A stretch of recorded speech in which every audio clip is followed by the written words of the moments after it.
तो कितने लोग को पता है पूरा journal entry, 4 journal entry purchase, okay, मतलब मुझे पता है वो मेरे को फिर से तो कराना ही है, वो चेक को करूंगा तो मतलब नहीं है वो, तो मतलब ऐसा होगा कि मेरे लिए हो रहा है, मेरे को तो आता है भाई वो चैप्टर, मतलब मेरे लिए टेस्ट मत करो ऐसा। आपका कॉलेज चालू हुआ क्या? कितने लोग का कॉलेज चालू हो गया? ऑनलाइन ही ना? लेक्चर रोज होता है? उसमें अकाउंट में कौन सा चैप्टर चालू हुआ?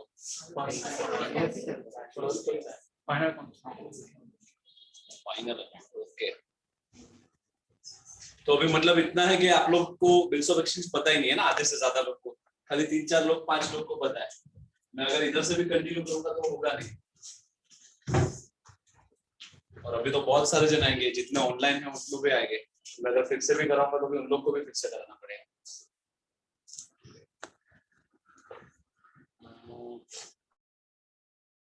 ठीक है, चलो कोई ऑप्शन तो नहीं है, सबको समझाने के लिए आगे से पहले से करना ही पड़ेगा।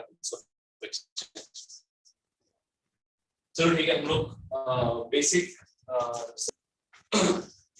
अभी जैसे कि बिल्स ऑफ एक्सचेंज क्या है, बिल्स ऑफ एक्सचेंज कैसे आता है।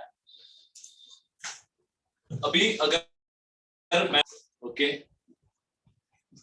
दुकानदार, इसको हम लोग सेलर बोलेंगे, ओके, मैं सेलर हूं, मैंने गुड्स सोल्ड किया, गुड्स सोल्ड आप लोगों को, मतलब आप लोग मतलब बायर हो, ओके, मैं सेलर हूं, आप लोग बायर हो, मैंने आप लोग को गुड्स बेचा, मैंने ये गुड्स बेचा, गुड्स सोल्ड, ओके, आप लोग ने मुझे उसके बदले में पैसा दे दिया, कैश पेड किया या फिर चेक पेड किया, चेक से पेड किया,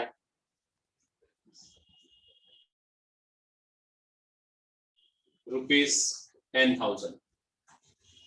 आप आए दुकान पे, मैं सेलर हूं, आप आए दुकान पे कि सर मेरे को ये मोबाइल चाहिए 10,000 रुपए का, मैंने आपको मोबाइल बेचा, आपने मेरे को पैसा दिया, अपना रिलेशन यहीं पे खत्म हो गया, ओके, यहाँ पे कुछ नहीं, ये नॉर्मल है, ओके।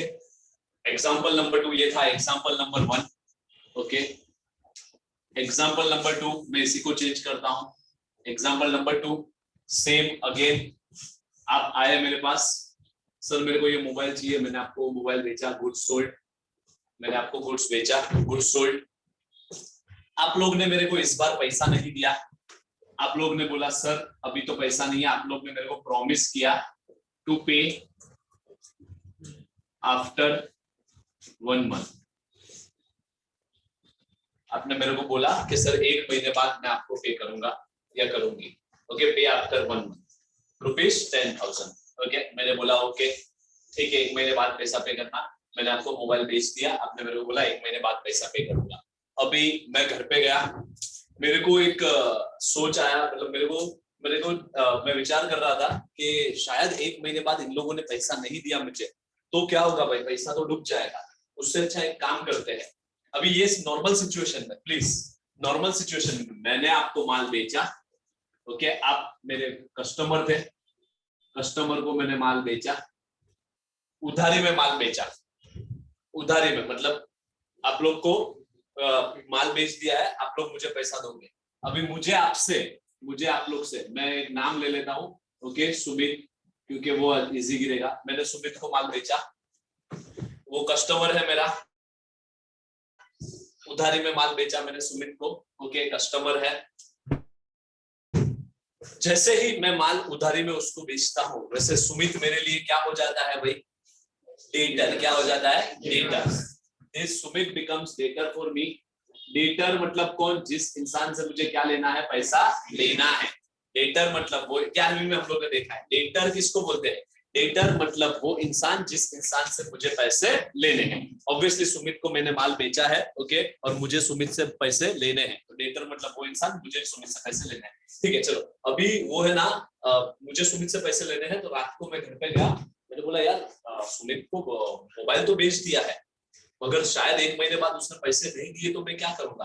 तो मैं क्या करता हूँ मालूम है, दूसरे दिन सुमित को कॉल करता हूँ और एक स्टैम्प पेपर आता है, स्टैम्प पेपर, जिसमें आपका अगर रूम रहेगा तो रूम का एग्रीमेंट बनता है, स्टैम्प पेपर। ओके, कोर्ट में मिलता है वो स्टैम्प पेपर, मतलब जो भी लिखावट होती है, जो भी लीगल रहता है वो स्टैम्प पेपर में होता है।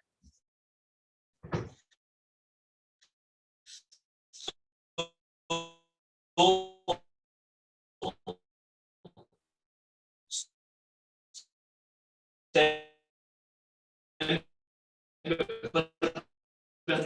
लिखेंगे, लिखवाएंगे, स्कूल में लीव एप्लीकेशन लिखते थे वैसे। फिर यहाँ पे मैं लिखूंगा इससे कि भाई सुनीत 2 महीने बाद मुझे, 1 महीने बाद मुझे पैसा देना।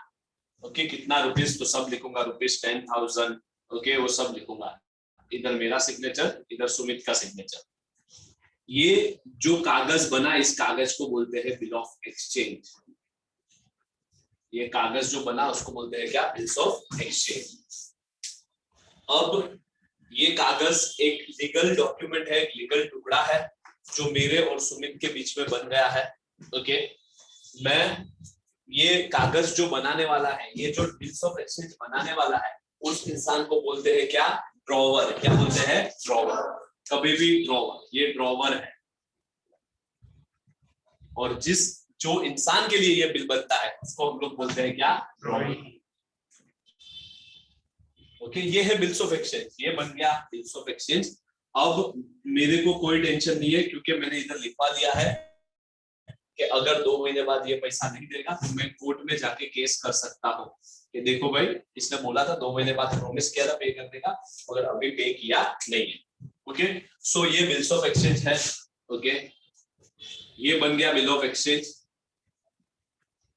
और ये बिल बनाने वाला इंसान जो ये बिल बनाता है उसको हम लोग बोलेंगे ड्रॉवर, और जिस इंसान के लिए ये बिल बनता है वो होता है ड्रॉविंग। ओके, वो कौन होता है? Drawing. A person who draws a bill, it's called a drawer. A person on whom the bill is drawn, it's called a drawer. जिस इंसान, अभी ये हो गया बिल्स ऑफ एक्सचेंज बन गया। अब इसका ओरिजिनल जो ये बन गया वो ओरिजिनल रहेगा मेरे पास, और इसका एक जेरोक्स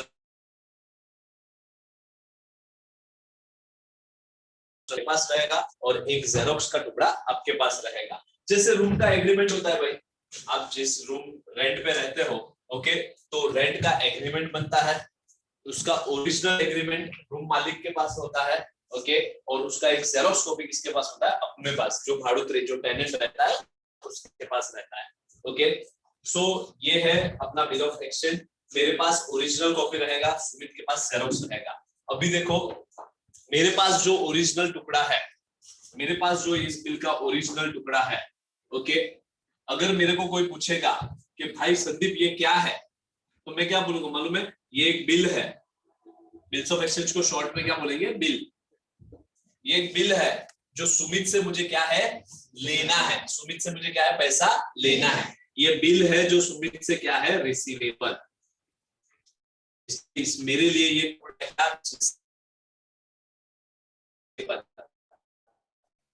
आप लोगों ने 11वीं में फाइनल अकाउंट में नाम सुना रहा है, एसेट्स इज पेएबल, लाइव लिखा था भाई, anything receivable is an assets और anything payable is an liability.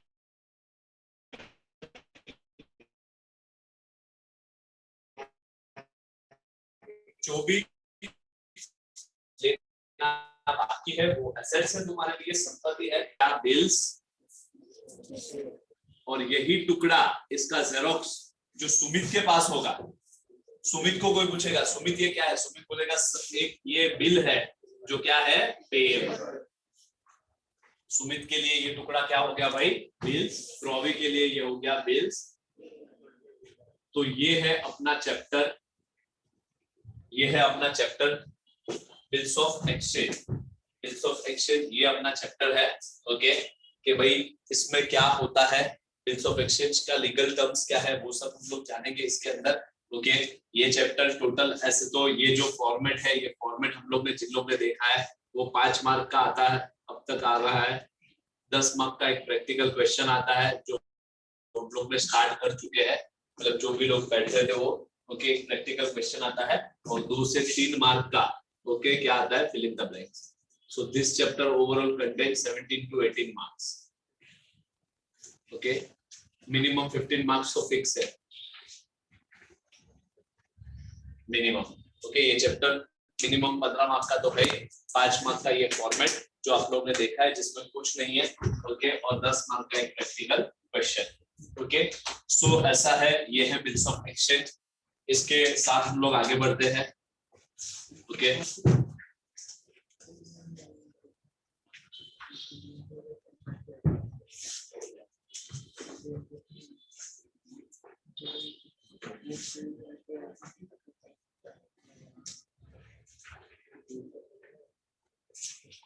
Okay,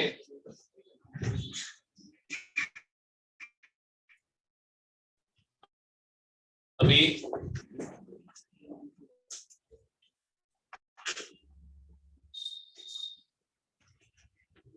there are 3 parties in a bills of exchange.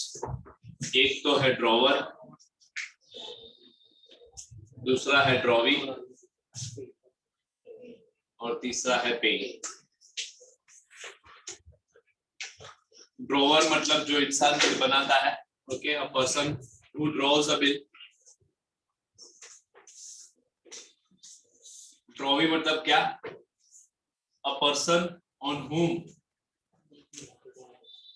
bill is drawn. Person on whom the bill is drawn. Okay. Or pay means what? मैं आपको example देता हूँ. पे मतलब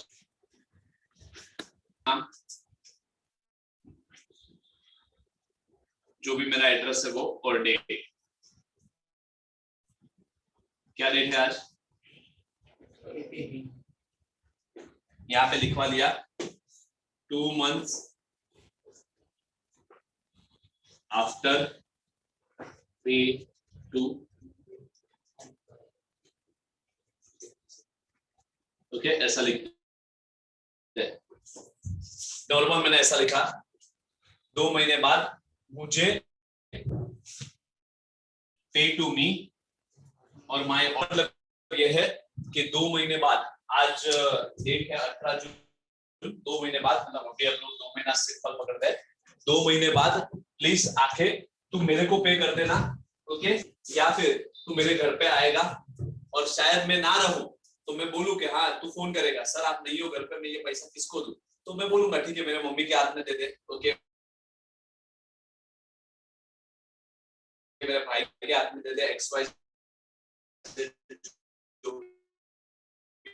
उसके हाथ में दे दे. या फिर क्लास में आया तो मैं बोलूंगा और माय ऑर्डर, या तो मेरे को पे कर, पे टू मी और माय ऑर्डर. ये हो गया ये हो गया मतलब बिल्स ऑफ एक्सचेंज नॉर्मल. मतलब इधर तो 2 ही पार्टियां हैं, एक मैं ड्रॉवर और एक सुमित ड्रॉवी. मैंने सुमित को ला दिया भाई मेरे को आके पे करना. ओके, और शायद मैं जगह पे ना रहूं तो तू उधर ये इस आदमी के हाथ में पैसा छोड़ के जाना. ये तो हो गया 2 ही पार्टी ड्रॉवी. अभी तीसरा पार्टी कब आता है, तीसरा पार्टी कब आता है देखो कि 2 महीने बाद आप मतलब अगस्त में आप पैसा देने आने वाले हो. अगस्त मंथ में आप पैसा देने आने वाले हो. ओके, अभी अगस्त महीने में जब आप पैसा देने आने वाले हो ओके, तब मुझे पता है मैं इंडिया में हो जा रहा हूँ, मेरे को यहाँ पे हुई नहीं. तो जब तू 2 महीने बाद पैसा देने आएगा तब मैं तो रहूंगा ही नहीं. तो मैं पहले से तेरे को बोल के रखता हूँ कि हाँ तू 2 महीने बाद पैसा देने वाला है ना, तो 2 महीने बाद तू है ना किसको पैसा देना मालूम है, रविंद्र के घर पे जाके रविंद्र को दे दे. ओके, या फिर क्लास में आके रविंद्र के हाथ में दे दे, या फिर रविंद्र जिसको बोलेगा उसके हाथ में दे दे. तो मैं इस पे टू किसको भाई, पे टू रविंद्र, मैं नाम लिखूंगा क्लियर करके, रविंद्र को पे कर और हिज ऑर्डर. मतलब या तो रविंद्र को, मैं तो हुई नहीं, मेरे को कॉल ही मत करना, मैं इंडिया में हुई नहीं 2 महीने बाद.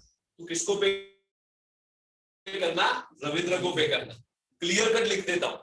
पहले तो था कि हाँ मेरे को आके पे करना, अभी मैं बोल रहा हूँ रविंद्र को पे करना या फिर रविंद्र वो टाइम पे जिसको बोले उसको पे करना. तो अब यहाँ पे तीसरे बंदे का नाम आया। अब तक आप दो ही बंदे का नाम सुन रहे थे, एक तो मैं संदीप और एक सुमित। अब तीसरा बंदा आया, देखो यहाँ पे क्या, रविंद्र। तो पेई मतलब क्या होता है मालूम है क्या? पेई मतलब जिस इंसान के हाथ में पैसा देना है वो इंसान को हम लोग बोलेंगे क्या, पेई। फाइनल किसको पैसा देना है भाई? 2 महीने बाद पैसा तो मेरे को ही लेना है, मगर जिसके हाथ में पैसा देना है उसको हम लोग बोलेंगे क्या, पेई। आपको समझ में आया? बिल्स ऑफ एक्सचेंज में कितनी पार्टियां होती है भाई? 3, ड्रॉवर, ड्रॉवी और पेई। द अमाउंट, पेई मतलब कौन? Final amount to be paid,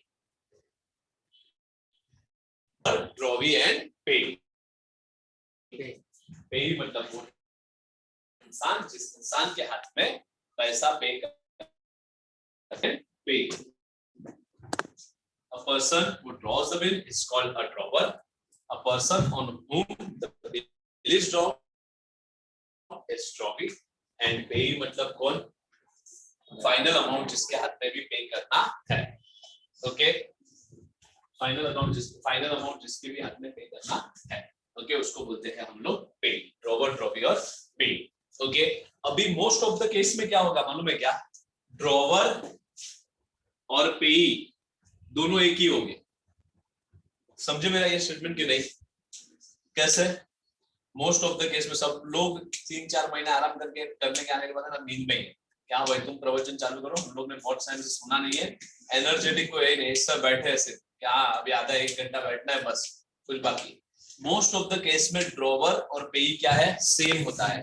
drawer और पेई मतलब कौन? ड्रॉवर मतलब कौन? जो इंसान बिल बनाता है। और पेई मतलब कौन? जिसके हाथ में पैसा देना है। तो मोस्ट ऑफ द केस में तो वही लिखूंगा मैं, 2 मंथ आफ्टर द डेट पे टू मी और माय ऑर्डर। मुझे पे कर, या मैं जब भी जिसको बोलूं उसको, मेरे को ही पे करना है। क्योंकि मैं हर केस में ऐसा नहीं होगा भाई कि वो 2 महीने बाद इंडिया के बाहर जाता रहेगा, 3 महीने बाद इंडिया के बाहर जाता रहेगा, वैसा नहीं रहेगा। ओके ओके, हर केस में ऐसा नहीं रहेगा कि भाई वो बाहर जाता रहेगा, हर केस में ऐसा नहीं रहेगा। कुछ केस में ऐसा भी भाई, कुछ ही केस में ऐसा होता है। तो मेजोरिटी में क्या होता है भाई, ड्रॉवर और पेई दोनों क्या होते हैं, सेम। ड्रॉवर और पेई क्या होता है, सेम। आपको समझ में आया क्या? तो इसलिए बोल रहे हूँ कि एक्चुअली 3 पार्टियां होती है, ड्रॉवर, ड्रॉवी एंड पेई। ड्रॉवर मतलब जो इंसान बिल बनाता है, ड्रॉवी मतलब क्या, जिस इंसान के लिए बिल बनता है, और पेई मतलब क्या, जिस इंसान के हाथ में पेमेंट करना है। ओके, उसको हम लोग बोलते हैं payee. So there are 3 parties in a bills of exchange. अभी बिल्स ऑफ एक्सचेंज, ये बिल्स ऑफ एक्सचेंज जो है, ओके, जब तक दोनों पार्टी साइन नहीं करती, इसमें मेरा सिग्नेचर है और इसमें सुमित का सिग्नेचर है, जब तक दोनों पार्टी साइन नहीं करती, तब तक इस बिल्स ऑफ एक्सचेंज का वैल्यू 0 है। मतलब समझो कि मैंने तो बना दिया भाई और मैंने साइन कर दिया, मगर सुमित ने एक्सेप्ट भी तो करना है कि हाँ मैं एक्सेप्ट कर रहा हूँ, बरोबर है। वो साइन करेगा तभी एक्सेप्ट करेगा ना। आपको समझ में आ रहा है क्या? मैंने बिल बनाया, ओके, सुमित के लिए कि भाई सुमित 2 महीने बाद तू मेरे को पैसा देगा।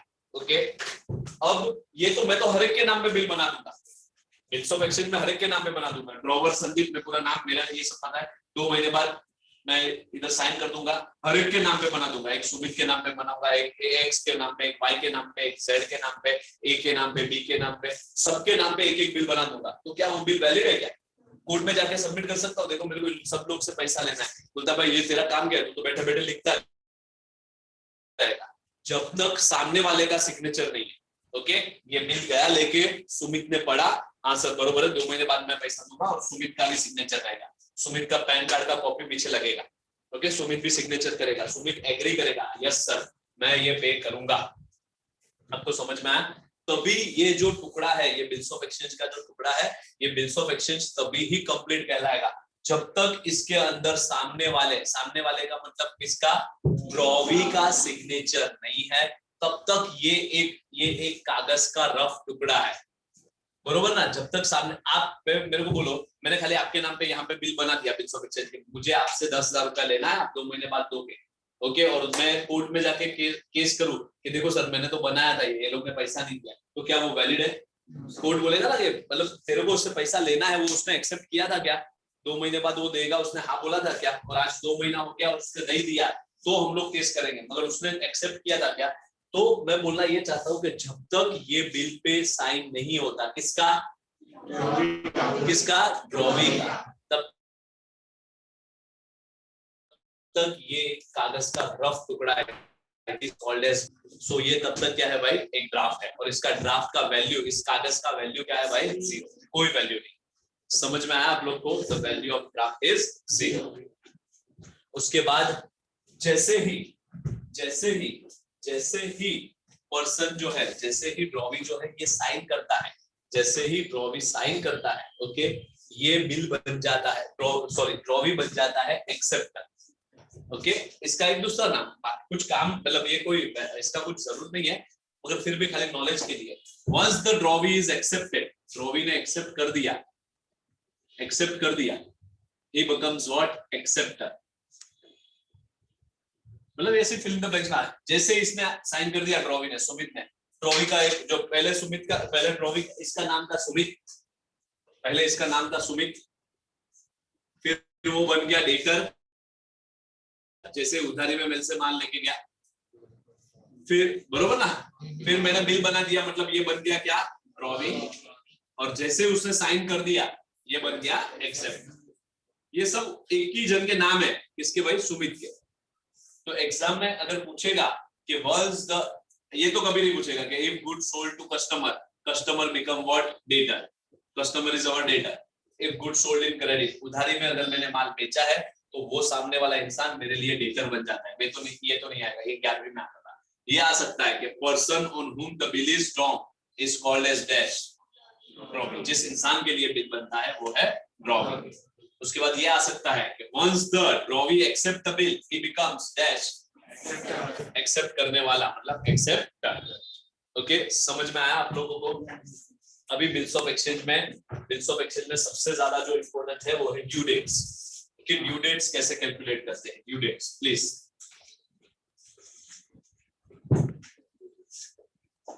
ड्यू डेट कैसे कैलकुलेट करते हैं?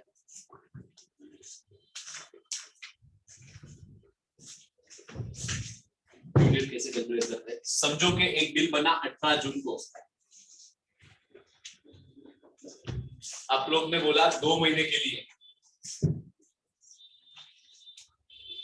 आज से 2 महीने बाद आप लोग मेरे को पे करोगे 2 महीने बाद। मतलब हम लोग का डिसाइड हुआ कि आज 18 जून मेरे और सुमित के बीच में डिसाइड हुआ कि भाई सुमित ने बोला सर 2 महीने बाद पैसा दूंगा, तो वो 2 महीने बाद का डेट कब आता है? तो 18 जून से 1 महीना होता है 18 जुलाई, 18 जुलाई से दूसरा महीना कंप्लीट होता है 18 अगस्त 2021 ये डेट आता है।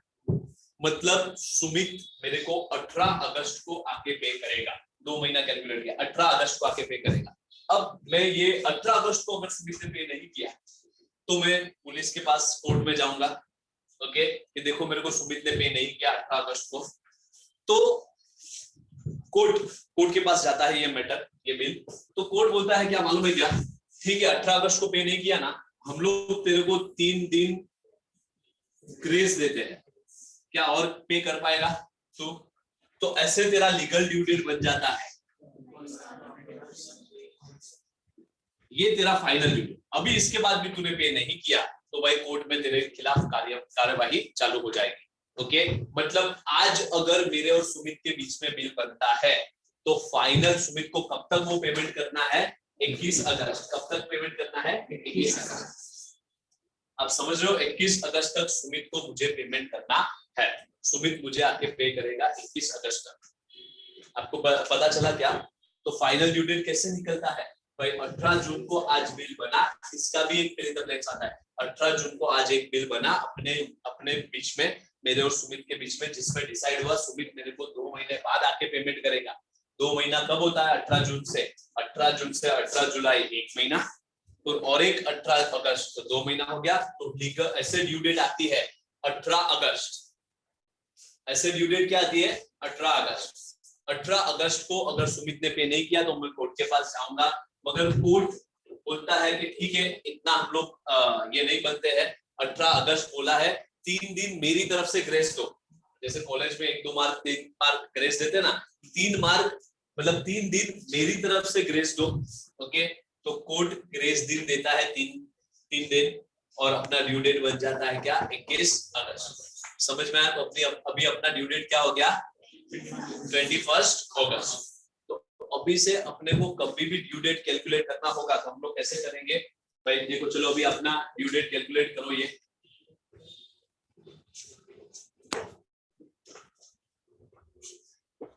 20 जनवरी 2021 को बिल बना 3 मंथ के लिए। मुझे बोलो ड्यू डेट।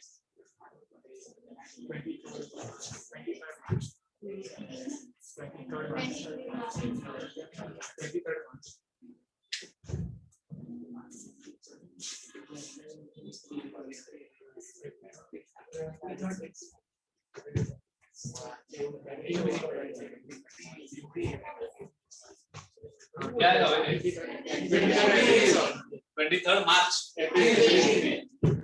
ओके, 20 जनवरी से 20 फरवरी 1 महीना, उसके बाद 2 महीना हुआ इधर और 3 महीना हो गया 20 अप्रैल। 28 अप्रैल, 20 अप्रैल तक 3 महीना हो जाएगा। ऐसे ड्यू डेट आता है भाई 20 अप्रैल 2021, मगर 3 दिन ग्रेस ऐड करने हैं तो बन जाता है 23 अप्रैल 2021। बरोबर, 3 दिन ग्रेस। ध्यान रखना एग्जाम में अगर ऐसा क्वेश्चन पूछा तो आपका आंसर ये होगा। इसको बोलते हैं लीगल ड्यू डेट। दोनों भी ड्यू डेट है। ड्यू डेट मतलब समझते हो ना, और ये है nominal due date. Due date मतलब समझते हो ना, आपके घर पे जब इलेक्ट्रिसिटी का बिल आता है तो उसमें लिखा रहता है due date, last due date ये है। ड्यू डेट मतलब भरने का तारीख, आखिरी दिन भरने का तारीख। ड्यू मतलब पेएबल, ड्यू मतलब भरने का तारीख। ड्यू डेट मतलब भरने का तारीख, आखिरी तारीख ये है। ओके, भरने का ड्यू डेट। आपको समझ में आया क्या? तो ये है legal due date. Legal due date 23 April. Okay, और नॉमिनल ड्यू डेट क्या है भाई? नॉमिनल ड्यू डेट मतलब ये दो और नाम आ गया अपने डिक्शनरी में। सर नॉमिनल ड्यू डेट मतलब क्या? नॉमिनल ड्यू डेट मतलब 3 दिन ग्रेस ऐड करने से पहले जो तेरा ड्यू डेट आता है, ड्यू डेट जो तेरा आता है। ओके, तू जब आंसर निकालेगा ना तब तेरे को दो ड्यू डेट आएगा। एक तो 3 दिन ग्रेस ऐड करने से पहले का, और एक 3 दिन ग्रेस ऐड करने के बाद का। तो पहले जो ड्यू डेट आया 3 दिन ग्रेस ऐड करने से पहले, 3 दिन ऐड करने से पहले जो ड्यू डेट आया उसको बोलते हैं नॉमिनल ड्यू डेट। और 3 दिन ग्रेस डेज ऐड करने के बाद जो डेट आया उसको बोलते हैं लीगल ड्यू डेट। आपको समझ में आया? ओके, नॉमिनल ड्यू डेट और लीगल ड्यू डेट। ओके, मैं ये सब चीज आपको नोट्स में लिखाऊंगा, टेंशन मत लो। ओके, तो ये बन जाता है अपना नॉमिनल ड्यू डेट और ये बन जाता है अपना लीगल ड्यू डेट। इधर तक भाई सब लोग को समझ में आया? बिल्स ऑफ एक्सचेंज ये एक एक चीज कॉन्सेप्ट है। ओके, ये कॉन्सेप्ट समझेगा तो ही आगे चैप्टर समझेगा, अदरवाइज चैप्टर समझेगा नहीं। ये चैप्टर में क्या हो रहा है, चैप्टर समझने के लिए आपको सबसे पहले क्या समझना होगा? कॉन्सेप्ट्स। ओके, सो मैं 5 मिनट में वापस रिज्यूम करता हूँ। ओके, 5 मिनट ब्रेक लेते हैं, उसके बाद 5 मिनट में आगे थोड़ा बहुत करते हैं और फिर खत्म। ओके, और ये टेक्स्ट बुक में से अपन खाली क्वेश्चन ही करेंगे। ओके, बाकी सब थियरी तो मैं आपको लिखा दूंगा, जो भी थियरी है मैं आपको बुक्स में लिखा दूंगा।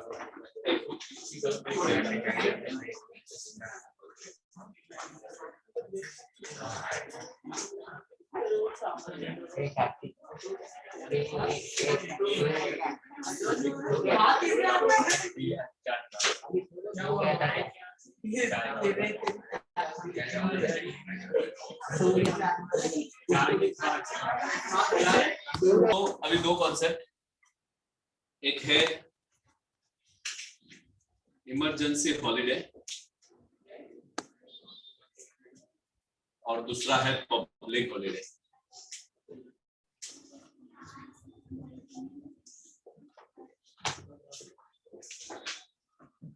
Emergency holiday and public holiday.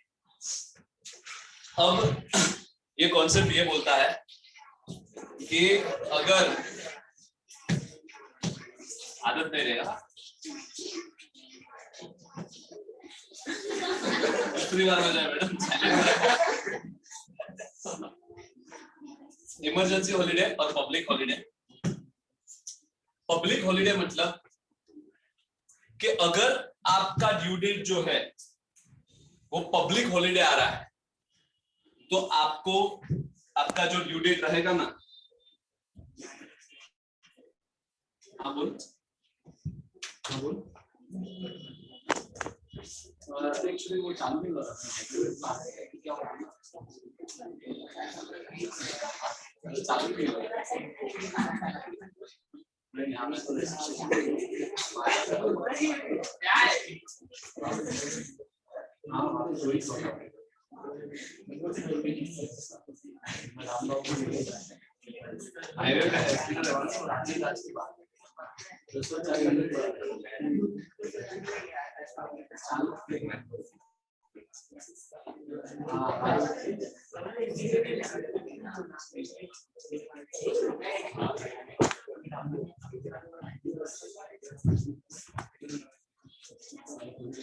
Okay, तो ये दो कॉन्सेप्ट है, पब्लिक हॉलीडे और इमरजेंसी हॉलीडे। पब्लिक हॉलीडे मतलब तुम्हारा ड्यू डेट अगर पब्लिक हॉलीडे के दिन आता है, पब्लिक हॉलीडे मतलब समझते हो ना, 15 अगस्त ये पब्लिक हॉलीडे रहता है, 26 जनवरी और 2 अक्टूबर और बाकी संडे, ये सब मेजरली नोन पब्लिक हॉलीडे। बहुत सारे हैं, ओके, ईद है, ये है, मगर वो डेट फिक्स है ना, ये डेट वाइज जो फिक्स है वो 15 अगस्त, 26 जनवरी, 2 अक्टूबर और संडे। संडे भी अभी निकाल देते हैं, ओके, क्योंकि डेट वाइज नहीं आता है वो, ये फिक्स डेट पे आता है, ये सब फिक्स डेट पे। तो अगर आपका ड्यू डेट ये 3 डेट में से कोई डेट पे आता है, 15 अगस्त, 26 जनवरी या 2 अक्टूबर, तो आपको ड्यू डेट लेना है एक दिन पहले, 1 डे बिफोर। रूल ये बोलता है कि अगर तेरा ड्यू डेट किसी पब्लिक हॉलीडे को आता है तो तेरे को तेरा ड्यू डेट अगले दिन हो जाएगा। ड्यू डेट मतलब जो तेरा भरने का तारीख, जमा करने का जो तारीख है, ओके, तेरी जो अमाउंट जमा करने का तारीख है वो एक दिन पहले ले, ओके। और इमरजेंसी हॉलीडे का मतलब होता है, इमरजेंसी हॉलीडे हो गया जैसे आज आके बोल दिया कल से फिर से लॉकडाउन है, तो कल से इमरजेंसी हॉलीडे हो गया, ओके। कल से बंद है सब, ओके, पूरा भारत बंद रहेगा, कल कुछ नहीं चालू रहेगा, तो ये होता है इमरजेंसी हॉलीडे, ओके। तो वो कभी भी आ सकता है। तो इमरजेंसी हॉलीडे में अगर तेरा ड्यू डेट आता है तो वो ड्यू डेट ऑटोमेटिक कोड बोलता है क्या बन जाएगा मालूम है, 1 day after, okay, 1 day after. मैं एग्जांपल के साथ समझाता हूँ कि समझो कि अपना ड्यू डेट ये बिल है 23 नवंबर 2021 2019, सॉरी, चलो 3 महीने का डेट, 3 महीने का बोला, बिल बना 3 महीने का। मेरे और सुमित के बीच में ये दिन को बिल बनने को आया, कौन से दिन को, 23 नवंबर को, 23 नवंबर को, 3 महीने का। सुमित ने बोला 3 महीने बाद पैसा दूंगा, तो 23 नवंबर से 3 महीना होता है कौन सा मालूम है, 23 जनवरी ना, सॉरी 2 महीना 2 महीना होता है 23 जनवरी, बरोबर ना, बरोबर है कि नहीं, 23 जनवरी 2020। ये हो गया नॉमिनल ड्यू डेट, 3 दिन ग्रेस ऐड किया, बन जाएगा क्या, 26 जनवरी 2020, ये आएगा तेरा लीगल ड्यू डेट, बरोबर ना। अब 26 जनवरी को क्या होता है भाई, पब्लिक हॉलीडे होता है, तो रूल क्या बोलता है मालूम है, तेरा जो डेट है वो आ जाएगा 25। समझ में आया क्या आप लोगों को, whenever your due date is public holiday you have to take 1 day before। समझ में आया आप लोग को, आया ना। अगर 12 जुलाई को बिल बना है 2020, 12 जुलाई, 1 महीने का ड्यू डेट क्या आएगा भाई, 12 जुलाई से 1 महीना होता है 12 अगस्त, मतलब ये नॉमिनल ड्यू डेट तुम्हारा आएगा 12 अगस्त। 3 दिन ऐड करो भाई, क्या हो जाएगा तुम्हारा? क्या 15 अगस्त डेट हो सकता है क्या?